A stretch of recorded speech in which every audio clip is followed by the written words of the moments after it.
Hey everybody, it's getting pretty late on a Monday night and I'm sure like you, we're all ready to turn in.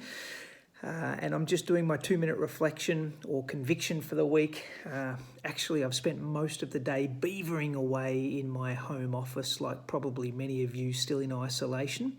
And I had a couple of video conferences and various other things, but it was just a heavy paperwork day. And I got a little bit flat in the afternoon as I kind of just realised, man, it's tough just sometimes feeling that you have to lead in such difficult circumstances where you don't have all of your senses to use and to deploy to your best advantage because you're not with people and you're not being able to observe behaviours.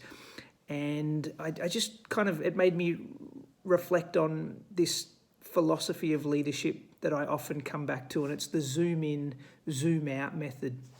And a great mentor taught this to me years ago in another context. But when you apply it to leadership, it's this idea of it's good to retreat from the front line. It's good to have some space and to work in some isolation and on your own and to really dig deep into whatever it is you're planning and preparing for as a leader in the next season or the next project or the next team objective. And that's kind of the zoom out. But then you want to be able to zoom in pretty quickly as well, which is where you get into the detail and you get into people's faces and you work with them in the trenches and you fight on the front line and you use all of those 5 senses to help make good observations of life around you. But then you need to zoom out again. So today was a day of zooming out. Tomorrow I'm going to zoom in.